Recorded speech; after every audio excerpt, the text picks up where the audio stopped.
Welcome to the deep dive. Okay, let's get into this. Think about, your last meal. Mm-hmm. Was it just tasty, or did you ever stop to think about the unseen stuff, the impact it had silently on your body, your mind? Yeah. I mean, everything, right? Energy levels, skin health, maybe even your mood. It's kind of fascinating when you pause to consider it. It absolutely is, because for most of us, our body feels a bit like a black box. We know it works, but the how, that's often a mystery. Right. We look outside for answers, not inside. Exactly. We rely on external info instead of listening to those internal signals. But the thing is, our bodies are constantly talking to us through things we might just brush off, like cravings or that afternoon brain fog, feeling tired all the time, maybe putting on weight unexpectedly, acne, even the start of chronic issues. You just don't speak the language yet. Precisely. We haven't learned how to decode those messages. And that's exactly what we're diving into today. Yeah. We're exploring some truly revolutionary insights. Yeah. And it all centers around one single molecule, glucose. Our source material for this is, frankly, groundbreaking. It shows how our bodies communicate through reactions to food and how understanding glucose can genuinely transform your well-being. It's powerful stuff. So, our mission today, let's unpack the science behind glucose, demystify its effects, and find some simple evidence-backed hacks to flatten those glucose curves, because doing that can lead to some pretty amazing benefits. Energy, mood, weight, long-term health. It's all connected. Absolutely. But before we really jump in, we need to put up that important disclaimer. Ah, yes. Good point. The information we're sharing today, it's helpful. It contains opinions, ideas from the source, but it is not medical advice. Your health is personal. Crucial distinction. Always talk to your doctor, especially if you have a medical condition or you're on medication, before you try adopting any suggestions like these. Got it. Okay. So let's start unlocking this hidden language. The story behind this research is actually really compelling. It starts with the author's own experience, a severe spinal accident. Yeah, it's quite intense. Her second thoracic vertebra, it basically exploded into 14 pieces. 14 pieces? Yeah. Terrifying surgery, obviously intense pain afterwards. And then later, she developed this really disorienting condition, depersonalization derealization disorder. She felt profoundly detached, like from her own body, even from reality itself. That sounds incredibly isolating. It does. And that pivotal event, that shattering experience, it pushed her. It led her to dedicate her life to figuring out how to communicate with her body again, how to regain some control. And where did she start looking? Well, initially she went down the genetics route, thinking maybe her DNA held the keys, She looked into services like 23andMe. Makes sense. A lot of focus is there. Right. But then she had this kind of aha moment. She realized DNA wasn't nearly as predictive for most chronic conditions as she, or frankly many of us, thought. Instead, it was those often dismissed lifestyle factors that played a much bigger, more immediate role in how she actually felt day to day. That's a huge realization. So if it wasn't all in the genes, what was the breakthrough? What finally let her listen in? Continuous glucose monitors, CGMs. Ah, okay. I've heard of those. Yeah, they're these small devices. You wear them on your arm, and they track your glucose levels constantly, like every few minutes. No more finger pricks. Real-time data. Exactly. And that was the game changer. She basically set up her own lab in the kitchen. She started seeing these really weird patterns. Like what? Well, like the same nachos causing a huge glucose spike on a Monday, but almost nothing on a Sunday.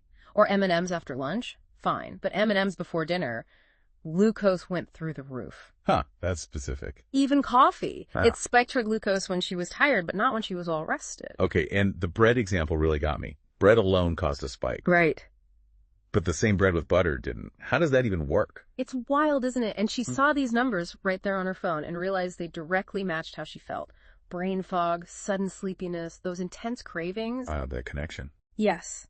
It was through tracking these spikes and dips that she discovered the power of flattening her glucose curves. Her body was finally talking, and she was starting to understand. So avoiding those big, rapid ups and downs was key to feeling good. Let's clarify then, what exactly is glucose, and what makes a spike a spike? Okay, so glucose, basically it's the number one energy source for our cells. It affects, like, every system in our body. It's fundamental. Oh, fundamental. Get this. Every single second, your body burns about 8 billion molecules of glucose. I can't even picture that number. It's like burning every grain of sand on all the Earth's beaches every 10 minutes. That's how much energy currency we're talking about. Wow, okay. And where do we get it from? It all starts with plants, really. Photosynthesis. Plants capture sunlight and turn it into glucose. Right. They store it as starch, think potatoes, rice, or as fiber like in celery or lettuce leaves. And they also convert some glucose into fructose, which is sweeter, found in fruits. Got it. And carbs, carbohydrates, that term covers all of these. Starch, fiber, sugars. Exactly. Starch, fiber, and sugars like glucose, fructose, sucrose, they all fall under the carbohydrate umbrella. And a glucose spike. That's the rapid rise and fall. Precisely. It's when glucose floods your system super quickly. We're talking an increase of over 30 milli-GDL in an hour or less, followed by a rapid drop. It's that roller coaster effect. It's not a steady energy supply. Not at all. And here's a pretty shocking statistic. Something like 88% of Americans probably have dysregulated glucose levels. And most don't even know it. 88%? That's huge. Yeah. And it's not just people with diabetes. No, not at all. This is a widespread issue affecting almost everyone, impacting daily life energy, mood, focus, and contributing to long-term health problems in ways we often don't connect back to our food. Which brings us right to it. Yeah. What happens when those signals go haywire consistently? What are the actual costs? Why are these spikes so bad for us? Well, in the short term, think about how you feel sometimes. Those big surges can trigger intense hunger, like uncontrollable cravings. Yep, know that feeling. Debilitating fatigue, maybe that mid-afternoon crash. They can make menopause symptoms worse, trigger migraines, mess with your sleep. If you have type 1 or gestational diabetes, managing it becomes way harder. It can even weaken your immune system and definitely impairs cognitive function. Hello, brain fog. So, that 3 p.m. slump, needing a snack right now, feeling grumpy for no reason, could be glucose spikes. Very possibly, yeah. But the long-term picture, that's where it gets really serious. Okay, lay on us. Chronically messing up your glucose isn't just about feeling bad today. It actively accelerates aging. And it contributes to a whole laundry list of chronic diseases. Such as? Things like acne, eczema, psoriasis, arthritis, cataracts, Alzheimer's, various cancers, depression, gut issues, heart disease, infertility, PCOS, insulin resistance, type 2 diabetes, fatty liver disease. The list goes on. Wow, that's sobering. It touches pretty much everything. It really does. It impacts almost every system in the body. So how do these spikes actually do all that damage inside us at a cellular level? What's going on? There are a few main ways. First, let's talk oxidative stress and free radicals. Think of your cells, energy factories, the mitochondria, like tiny steam train furnaces. Oh yeah, I'm with you.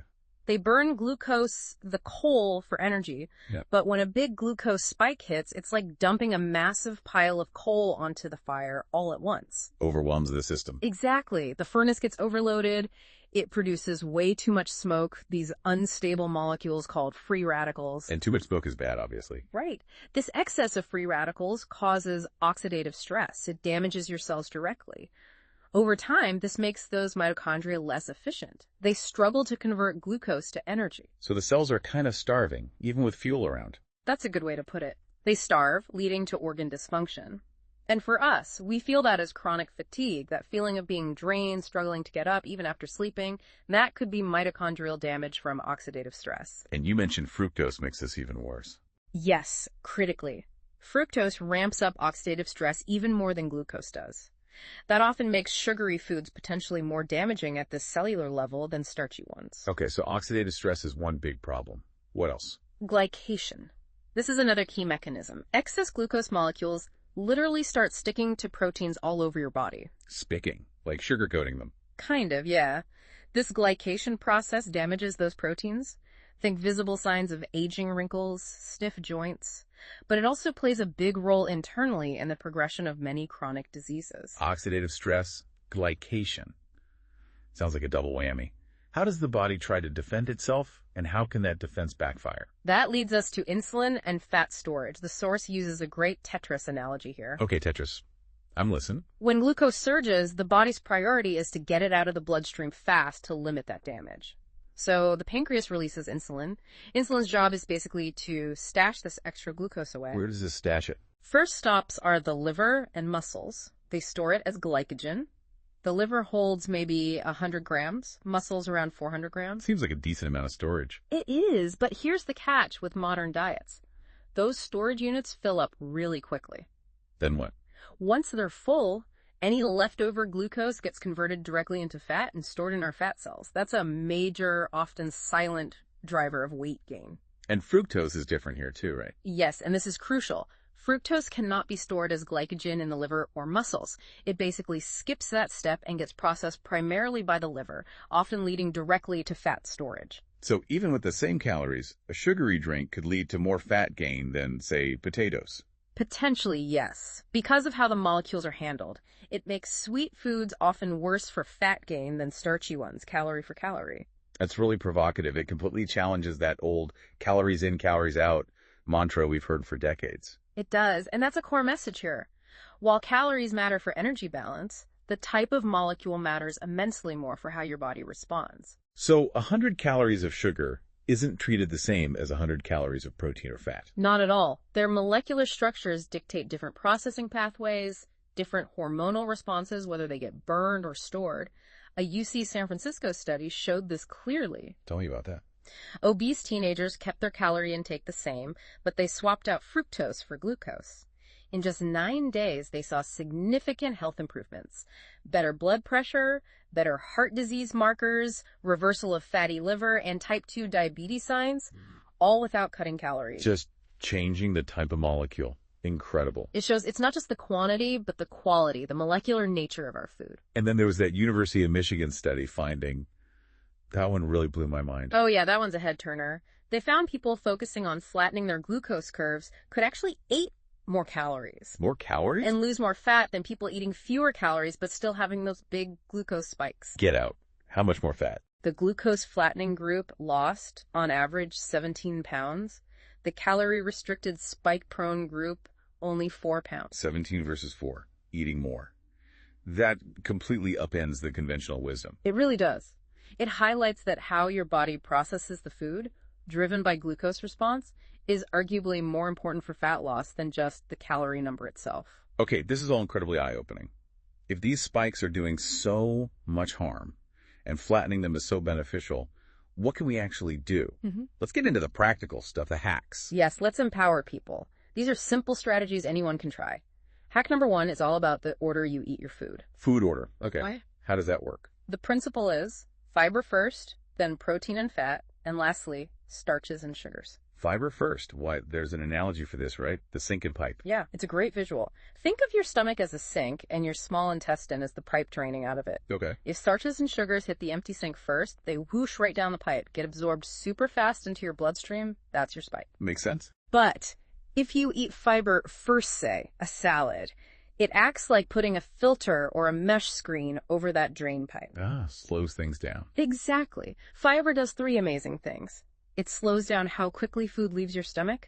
It actually reduces the activity of the enzyme that breaks down starch. And it creates this physical, viscous mesh in your intestine that makes it harder for glucose molecules to pass through quickly. So it dampens the flood. Precisely. It significantly flattens that glucose curve. Like the deconstructed sandwich idea, eating the salad, then the tuna, then the bread. Or Bernadette's story about eating veggies and meat before her pasta and finally sleeping well.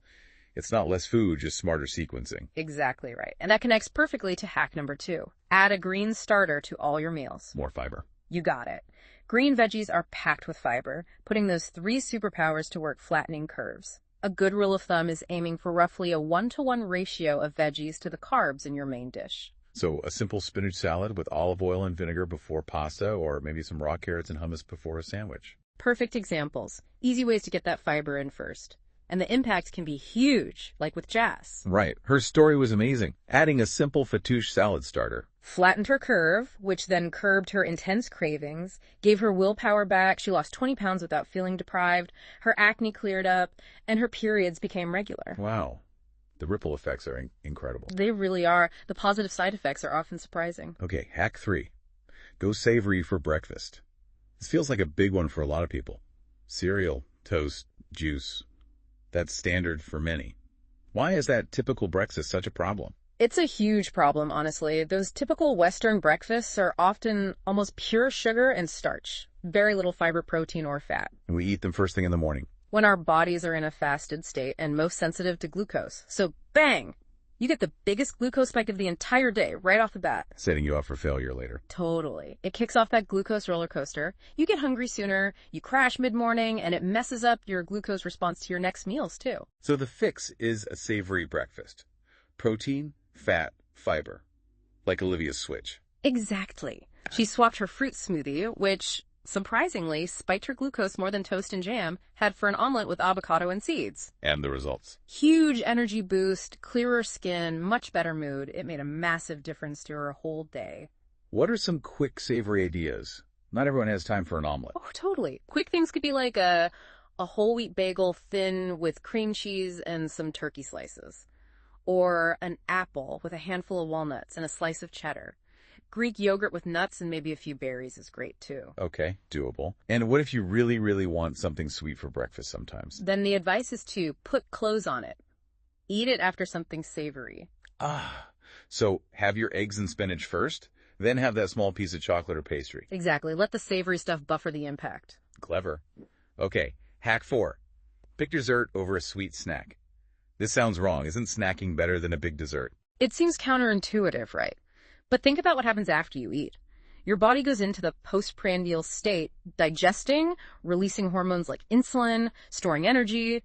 It's a demanding process. And snacking keeps you in that state. Constantly. If you snack between meals, especially sugary snacks, your body almost never gets a break from that digesting, fat-storing mode. So the goal is fewer, more substantial meals to build metabolic flexibility. Yes. That's the ability to go longer between meals without crashing or feeling starved. Marie's story illustrates this well. She thought she had reactive hypoglycemia, right? Yeah. Always needing snacks. Yeah, she had those low blood sugar crashes after spikes. But by shifting to bigger, balanced meals and having her sweet treat as dessert instead of a separate snack, she trained her body. She became metabolically flexible, didn't have the crashes, needed less coffee. It felt way better. And why is dessert after a meal less problematic than a snack? Because the meal you just ate, hopefully with fiber, protein, and fat, slows down the digestion and absorption of that sweet treat. The glucose release is much gentler, less spiky compared to eating that same sweet thing on an empty stomach. Makes sense when you put it like that. Okay, hack 5. Reach for vinegar before you eat. A tablespoon of vinegar and water. Sounds like an old wives' tale. It sounds simple, but the science is there. Acetic acid, the active compound in vinegar, does a couple of cool things. Like what? It partly inhibits an enzyme called alpha amylase, which breaks down starches into glucose, so less glucose gets released quickly. Okay. And it also encourages your muscles to take up glucose more efficiently, storing it as glycogen, like turning your muscles into better glucose sponges. And it does this without spiking insulin. That's the key benefit, yes. Yeah. It helps manage glucose without that big insulin surge, which is great for long-term health and weight. Studies even link regular vinegar intake to weight loss and reduced visceral fat. That dangerous belly fat. Exactly. Manaz's family tradition of drinking apple cider vinegar makes perfect sense now. And an easy way to do this is just vinaigrette on your salad starter. Easiest way ever. Have that salad with vinaigrette before your main meal. Job done. Simple. Love it. Hack 6. After you eat, move. Yes. Use those muscles. They are absolute glucose hogs. They burn glucose for fuel. Tons of it. The more your muscles contract, the more glucose they pull directly from your bloodstream for energy, independent of insulin. So the hack is just move a bit after eating. Yep. Doesn't have to be intense, just 10 to 20 minutes within, say, an hour or so after your meal. A walk around the block, some calf raises or squats while watching TV, even tidying up the kitchen. Get those muscles contracting. Calvin's story was great here. Yeah, he started walking after his usual big lunch of rice and meat. The post-meal sluggishness vanished, the cravings disappeared, he lost 16 pounds, and his energy levels soared. And studies support this. Oh, yeah. Research shows moving after meals can lower the subsequent glucose spike by up to 27%. It helps your body use the glucose instead of just storing it. Brilliant. Okay, last hack, number 7. Put some cloves in your carbs. This is a fantastic, practical tip for everyday eating. What does clothing your carbs mean? It means whenever you eat starches or sugars, the naked carbs try to pair them with protein, fat, or fiber. These additions act like clothes. How do the cloves help? They slow down the digestion and absorption of the glucose from those carbs, reduces the speed and height of the spike. So, examples. Instead of a plain brownie, have it with some Greek yogurt. Bagel. Add lox and cream cheese. Cookies. Look for ones with nuts or seeds. Apple crumble. Add some cream. Even fruit, have that pair with a spoonful of almond butter. Pairing things strategically. I like that. And this links back to mental health too, doesn't it? Which was fascinating. Absolutely. Glucose spikes aren't just physical. They can really impact mood, increase rates of depression, anxiety, The source even mentions studies linking spikes to more like vindictive or irritable behavior. Wow. Like Lucy's story. Yeah. The type 1 diabetic who felt managing her glucose curves helped her be a nicer person. Exactly. She said flattening her curves helped her be the person she wants to be. It helped manage those emotional swings that came with the blood sugar roller coaster. It makes you think. Ever get hangry? That sudden, irrational irritability when you need food. We've all been there. Or snap at someone you love. Maybe it wasn't just you, maybe it was your blood sugar talking after some naked carbs. It's a very real possibility. Stabilizing glucose can have profound effects on our emotional well-being, too. Okay, before we wrap up, let's quickly touch on the bonus. The shopping cart detective kit. Looking beyond the label hype. Crucial skill. Because remember, calories aren't the whole story. Molecules matter more. So what should people look for on labels? First, ignore the big calorie number for a sec. Go straight to the ingredient list. Is sugar in any of its sneaky forms, dextrose, maltose, corn syrup, fruit juice concentrate, is it in the top 5 ingredients? If yes, It's likely a spike food, designed for quick sugar delivery. Be wary. and the fiber ratio rule for dry foods? That seems super useful. Yeah, it's a great shortcut. For things like bread, crackers, cereal, look at the total carbohydrate and the dietary fiber. Aim for at least 1 gram of fiber for every 5 grams of total carbs. 1-to-5 ratio. Got it. So if bread has 20 g carbs per slice, look for at least 4 g fiber. Exactly. It's a quick check for foods likely to give you a flatter curve. Berries naturally meet this ratio, for reference. Good benchmark. Yeah. And final point. Don't be fooled by health halos. Right.